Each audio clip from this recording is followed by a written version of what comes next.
আসসালামু আলাইকুম এভরিওয়ান। আশা করছি আপনারা সবাই অনেক ভালো আছেন। আপনাদের দোয়ায় আমিও ভালো আছি। তো অনেকদিন ধরেই আমি একটা জায়গায় যাব ভেবেছিলাম। ফাইনালি সেখানে যাওয়া হচ্ছে। তো জায়গাটার নাম হচ্ছে গাজীপুর সদরে। সেখান থেকে আমি যাব বায়োজেনে। তো সেখানে যাওয়ার উদ্দেশ্য হচ্ছে সেলফ কেয়ার বা স্কিন কেয়ার। জীবনে প্রায় অনেক কিছুতেই অনেক ধাপেই টাকা খরচ করা হয়, তবে নিজের প্রতি আমরা বেখেয়ালি হয়ে যাই। তবে এরকম করা একদমই ঠিক না। Take care of yourself first. তো এটা মেনে চলবেন যে নিজের যত্ন সবার আগে। তো আজকে আমি যাচ্ছিলাম বায়োজেনে। বৃষ্টি বৃষ্টি দিন আর ঠান্ডা আবহাওয়া, তারপরেও আমরা চাইছিলাম যে এরকম আবহাওয়াতে যে গরমের ভিতরে যাওয়াটা খুব কষ্টজনক হয়, যার কারণে আমরা এরকম ঠান্ডা আবহাওয়াতে যাওয়ার চেষ্টা করতেছিলাম।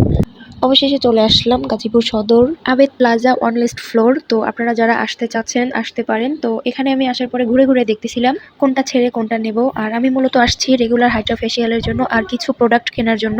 তো আমি ডাক্তারের সাথে কথা না বলা পর্যন্ত আমি কোনো প্রোডাক্ট নিতে চাই নাই। তো আমি ডাক্তারের সাথে কথা বললাম, বলার পরে আমাকে একটা ক্রিম সাজেস্ট করলো, একটা না আরো 3টা ক্রিম একটা সাজেস্ট করছে। একটা হচ্ছে নিয়াসিয়ামেড ব্রাইটেনিং জেল, সানব্লক ক্রিম, আর একটি সিরাম আর একটি ফেস ওয়াশ।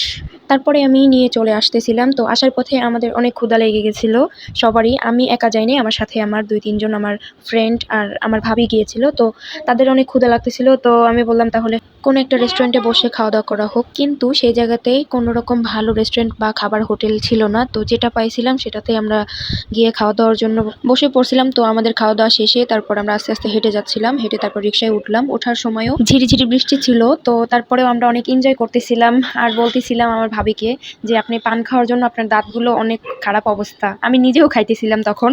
তারপর একটা এনজয়। তো ভিডিওটা এই পর্যন্তই। আশা করছি সবাই ভালো থাকবেন। আসসালামু আলাইকুম।